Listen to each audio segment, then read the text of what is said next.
नमस्कार, मेरा नाम है विश्वेंद्र सिंह और आज हम बात करने वाले हैं एक और नई बुक समरी के बारे में जिसका नाम है री इन्वेंट योरसेल्फ। साल 2016 में रिलीज हुई किताब री इन्वेंट योरसेल्फ बताती है कि आप कैसे अपनी लाइफ की अप्रोच को बदलकर उसे सक्सेस के रास्ते पर ले जा सकते हैं।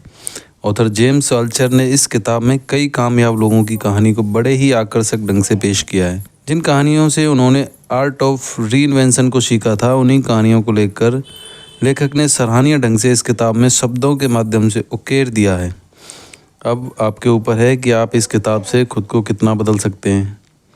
ये किताब ऐसे प्रोफेशनल जिन्हें नए करियर की ज़रूरत है या ऐसे लोग जिन्हें नई स्किल सीखने में मज़ा आता है, सभी फील्ड के स्टूडेंट्स, ऐसे लोग जिन्हें फाइनेंशियल फ्रीडम चाहिए, जिन्हें आइडिया की ज़रूरत हो, वो सब के लिए बहुत ही खास होने वाली है। आपको बता दें कि इस किताब का लेखन जेम्स अल्चर ने किया है। ये लेखक होने के साथ साथ एंटरप्रेन्योर और सफल पॉडकास्टर भी हैं। इन्होंने ऐसी कई किताबों का लेखन किया है जो बाद में बेस्ट सेलिंग नोवेल बनी थी।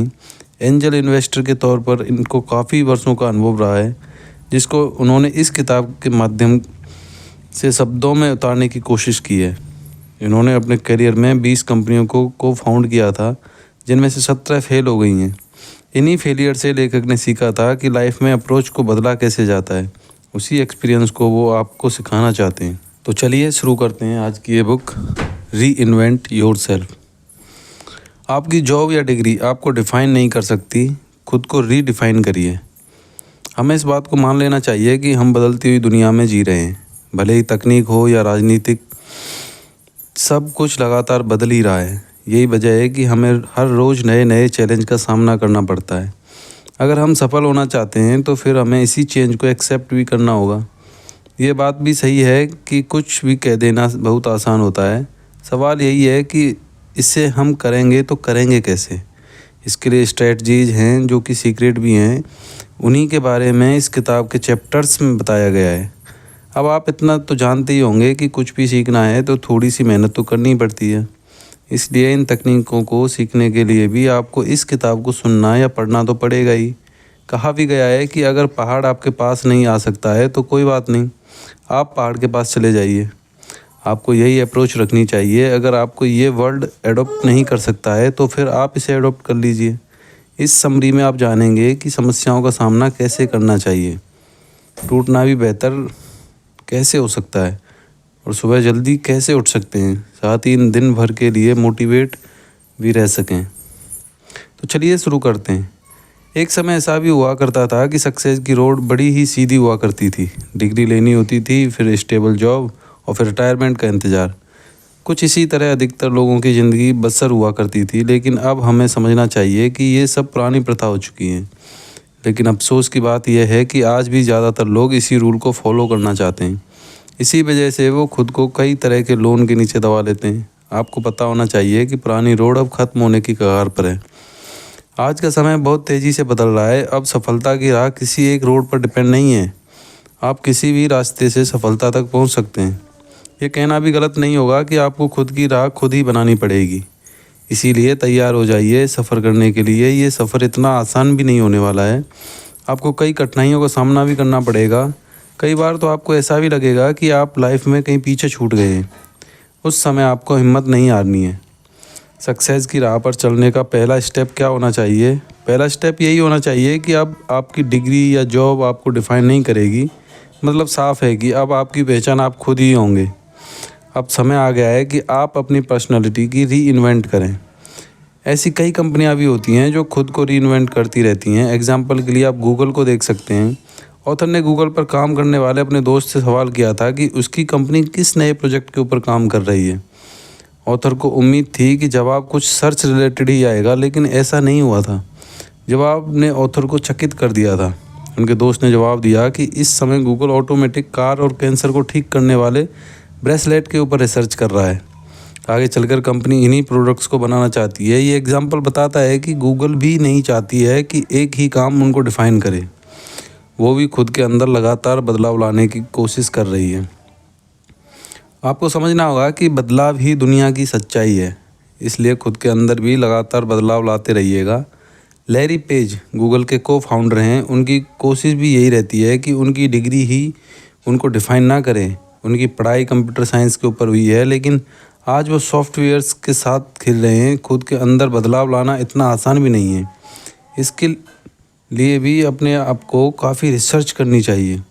सबसे पहले तो आपको बहुत पढ़ने की आदत डालनी चाहिए। सक्सेसफुल लोगों के बारे में पढ़ने की आदत डालिए। ये ऑब्जर्व करने की कोशिश कीजिए कि ऐसी कौन सी चीज़ थी जिसकी वजह से उन्होंने सक्सेस को इतने नज़दीक से जिया है। खुद के नज़रिए को बदलने की कोशिश करिए। देखते देखते ही पूरी तस्वीर बदल जाएगी। किसी बेहतर अवसर के लिए आने का इंतज़ार मत करिए, बल्कि अवसर को क्रिएट करने की कोशिश करिए। अपने पैशन की प्रैक्टिस डेली बेसिस में करते रहिए। क्या कभी अपने बचपन में लौटने की कोशिश की है? इतिहास के पन्नों को खोलने की कोशिश करते हैं। जब भी हम इतिहास में देखने की कोशिश करेंगे तो हमको पता चलेगा कि आज तक के जो सबसे क्रिएटिव लोग हुए वो काफ़ी कंसिस्टेंस भी हुआ करते थे। एग्जाम्पल के लिए हम पाब्लो पिकासो को ही देख लेते हैं। आपको पता होना चाहिए कि पाब्लो पिकासो ने 50,000 आर्ट वर्क तैयार किया था। इसका अगर एवरेज देखा जाए तो उन्होंने प्रतिदिन 2 आर्ट वर्क तैयार किए थे।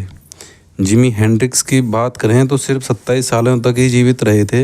इतने सालों में उन्होंने 70 से ज़्यादा एल्बम रिकॉर्ड कर दिए थे।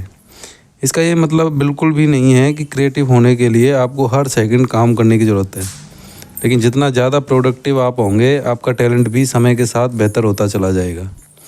इसलिए कहा भी गया है कि practice makes man perfect. Writer Barbara Cartland एक प्रेरणादायी एग्जाम्पल हैं, जिनसे आप सीख सकते हैं कि ज़्यादा काम करने से आप बेहतर बन जाएंगे। साल 1983 में उन्होंने वर्ल्ड रिकॉर्ड बना दिया था। उस साल उन्होंने एक साल में सबसे ज़्यादा नॉवेल्स लिखी थी। कितनी नॉवेल्स लिखी थी आपको बता दें कि उन्होंने एक साल में 23 नॉवेल्स लिखी थी। उनका पैशन था कि वो रोमांस के बारे में लिखें। इसकी प्रैक्टिस भी वो हर रोज़ किया करती थी। रैपर कुली का भी एग्जाम्पल आप देख सकते हैं। बचपन से ही उन्होंने रैपर बनना था। इसके लिए वो हर रोज़ लिरिक्स लिखा करते थे, जिसकी शुरुआत उन्होंने 14 साल की उम्र में कर दी थी। अगले 17 सालों तक उन्होंने हर दिन अपने क्राफ्ट को बेहतर करने की कोशिश जारी रखी थी। फाइनली वो साल भी आ गया जब उनकी मेहनत का फल मिला। साल 1994 में उनका पहला हिट रैप रिलीज हुआ था। इसके बाद के सालों में तो इतिहास रच गया था। इस इतिहास को बनाने के लिए उन्होंने कई सालों तक मेहनत की थी। इसीलिए कहा जाता है कि कुछ भी हो जाए, लेकिन आप हार्ड वर्क का साथ नहीं छोड़िएगा।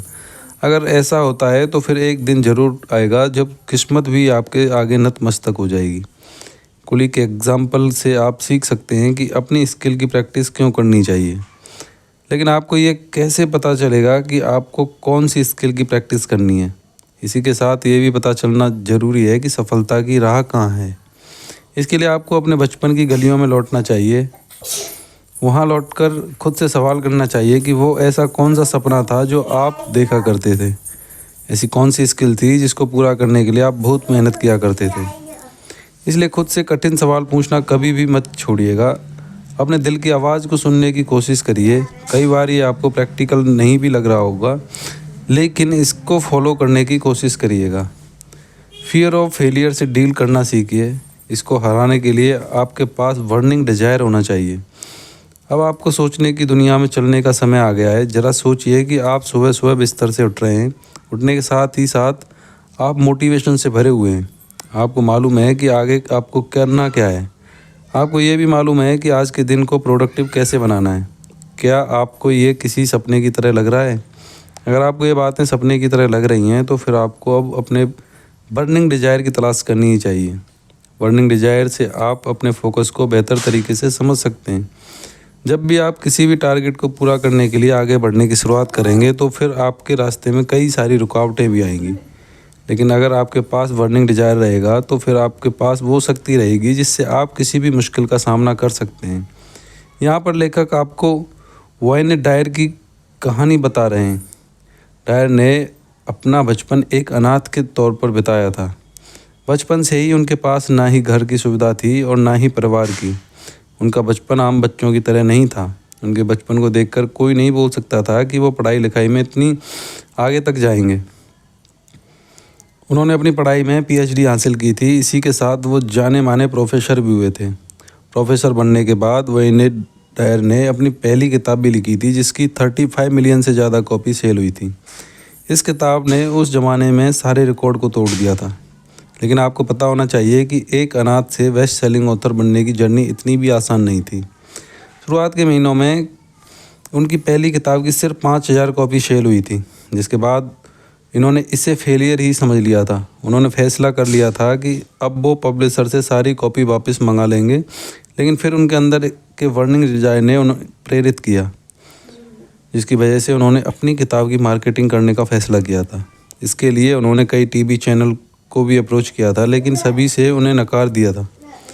बाद में उन्होंने खुद ही अपनी किताब की मार्केटिंग की थी। वो पाठकों से फेस टू फेस मिलकर अपनी किताब के बारे में बताया करते थे। बाद में क्या हुआ था ये तो आप सबको पता ही है। उन्होंने पब्लिशिंग इंडस्ट्री में एक नया रिकॉर्ड बनाया था। आपको पता होना चाहिए कि बर्निंग डिजायर की वजह से वाइने डायर्स ने इतिहास के पन्नों में अपने नाम को दर्ज करवाया था। हमें दूसरों को उनके दर्द में मदद करने का प्रयास करना चाहिए और अपने दुखों को अपने जुनून में बदलने की कोशिश करनी चाहिए। एक ऐसे विश्व की कल्पना कीजिए जहाँ कोई बॉर्डर ही ना हो, जिसके साथ साथ व्यापार कर सके, बिना रोक टोक के कोई कहीं भी जा सके, अपने आइडिया को दूसरों के साथ बांट सके। क्या ये आइडियल सिचुएशन नहीं होगी? लेकिन ऐसा होना मुमकिन ही नहीं है।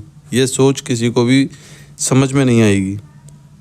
इसके बावजूद भी आपको एक बात समझ में आ सकती है, वो ये है कि आपको लाइफ को वैल्यूज के साथ जीना है। एक किस्सा कुछ ऐसा है कि एक बार जवान युवती प्रेग्नेंट थी। उसका पति अबॉर्शन के लिए दवा बना रहा था, लेकिन वो बच्चा रखना चाहती थी, इसीलिए पति को तलाक दे दिया था। लेकिन बाद में वो अवसाद में चली गई थी। फिर उसने पोप को खत लिखा था। एक हफ्ते बाद उसके फ़ोन की रिंग बजती है। उस तरफ पोप ही थे। उन्होंने फ़ोन में ही युवती को समझाया और आगे बच्चे की देखभाल की जिम्मेवारी भी ली। आपको ये दयालुता का एग्जाम्पल लग रहा होगा, लेकिन पोप ने इस तरह कई हज़ारों लोगों की मदद की है। वो कहते हैं कि दूसरों के दर्द में उनकी मदद करते हुए आप खुद की भी मदद कर रहे होते हैं। अच्छा, तो ये क्लियर हो गया है कि हमें दूसरों के दर्द को समझना चाहिए, लेकिन हमारे खुद के दर्द को कौन समझेगा? इसका एक ही जवाब है, जब कोई रास्ता ना नज़र आए तो अपने पैशन के ऊपर काम करने की शुरुआत कर दीजिएगा। आपका पैशन ही आपके सारे दुखों का इलाज है। कभी इस ट्रिक को आजमा कर देखिएगा। इमेजिन करिए कि आपको बर्निंग डिजायर के बारे में पता चल चुका है। आपको ये भी पता चल गया है कि पैशन को फॉलो करने के लिए आपके अंदर टैलेंट है, लेकिन इतने भर से आपका मिशन पूरा नहीं हुआ है। अपने डिजायर को फ्यूल करते रहना है। इसीलिए कहा जाता है कि डिटर्मिनेशन ही सक्सेस की कुंजी है। सेरेना विलियम्स को तो सभी जानते हैं। उनके पास टेनिस खेलने का टैलेंट था, लेकिन उसे उन्होंने कई सालों के हार्ड वर्क से अचीव किया था। उन्होंने 3 साल की उम्र से ही प्रैक्टिस की शुरुआत कर दी थी। 10 साल की उम्र में उन्हें पहली कामयाबी देखने को मिली थी। इसके बाद उनके सफ़र की शुरुआत हुई थी। उन्होंने अपनी लाइफ के 30 साल टेनिस को दिए हैं। ऑथर चार्ल्स बुकोस्की ने अपनी जवानी तक बस 2 आर्टिकल ही पब्लिश किए थे। इसके बाद उन्होंने लिखना ही छोड़ दिया था। इनके अंदर तब डिटर्मिनेशन नहीं था, इसलिए उन्हें सफलता भी नहीं मिली थी। लेकिन फिर इन्होंने लेखन में वापसी की थी। 15 सालों तक लगातार लिखते रहे थे। इसके बाद इन्हें 49 साल की उम्र में सफलता भी मिल गई थी। अब आपको पता चल गया होगा कि सफल डिटर्मिनेशन का रोल कितना ज़्यादा है। सफल होने के लिए टैलेंट का होना ज़रूरी है, लेकिन उससे ज़्यादा ज़रूरी है कि आपके अंदर उस काम को करते रहने की लगन होनी चाहिए। किसी को भी रातों रात सफलता नहीं मिलती है, इसीलिए सफल होने के लिए लगातार कई सालों तक मेहनत करने के लिए तैयार रहिएगा। आपको सफलता के लिए प्रेरित एक चीज़ और करती है। वो चीज़ है जब आप टूटे हुए होते हैं। कई लोग ब्रोकन को नेगेटिव में ले लेते हैं, लेकिन आपको पता होना चाहिए कि जब आप टूटे हुए होते हैं तब आपके अंदर डिजायर का जन्म हो रहा होता है। उस समय आपके अंदर एक अलग ही तरह की एनर्जी होती है। अगर आप उस एनर्जी का सही से इस्तेमाल करें तो आप लाइफ में कुछ बढ़िया कर सकते हैं। लेकिन उस वक्त आपको ध्यान रखना है कि आप अपनी एनर्जी को कहाँ पर इन्वेस्ट कर रहे हैं। क्या आप अपनी एनर्जी को सही जगह इन्वेस्ट कर रहे हैं? अगर आप सही काम करते रहेंगे तो फिर ब्रोकन होने के बावजूद आप सफलता की बुलंदियों को छू सकते हैं। वैल्यूज़ को याद रखिए और ग्रोथ ओरिएंटेड फैसले लेते रहिए। सक्सेस के रास्ते में वैल्यूज़ का रोल बहुत अधिक हो जाते हैं। यही आपके सारथी हैं। इनकी वजह से आपको पता चलता है कि क्या सही है और क्या सही नहीं है। इसीलिए सक्सेस के रास्ते में वैल्यूज़ का साथ कभी भी छोड़ने की ज़रूरत नहीं है। आपने देखा होगा कि कुछ लोगों का बिजनेस इतना सफल हो जाता है कि उनकी कई पीढ़ी उसी बिजनेस को करती रहती हैं। ऐसा क्यों होता है? ऐसा इसलिए होता है क्योंकि वो लोग अपनी वैल्यूज़ का साथ कभी नहीं छोड़ते हैं। इसी के साथ ये भी देखने को मिलता है कि नीचे की जनरेशन के आते ही बिजनेस डाउन होने लगता है। इसके पीछे की वजह यह है कि उनके फैसले और वैल्यूज़ का सही से मिलाप नहीं होता है। इसलिए इस चैप्टर की शुरुआत में ही बता दिया गया है कि ग्रोथ ओरिएंटेड फैसले होने चाहिए। अपने बिजनेस या कैरियर में आप जब भी फैसला करें तो खुद से सवाल करिएगा कि क्या आप ये फ़ैसला किसी डर की वजह से तो नहीं ले रहे हैं। अगर ऐसा है तो उस फैसले को मत लीजिएगा। हमेशा अपनी लाइफ में फ़ैसले को ग्रोथ के हिसाब से करने की कोशिश करिएगा। आपको पता होना चाहिए कि फ़ैसले को डर की वजह से नहीं लेना चाहिए। जब भी आप इनसिक्योर होते हैं तब आप डर की वजह से फ़ैसले लेते हैं। उस डर की वजह से आपकी लाइफ ख़राब हो सकती है। इसलिए फ़ैसलों को बड़ी सावधानी से लेना चाहिए। इसीलिए लेखक कहते हैं कि आगे बढ़ने की शुरुआत करिए, ग्रोथ ओरिएंटेड फ़ैसला करिए और सक्सेस के रास्ते में आगे और बढ़ते जाइए।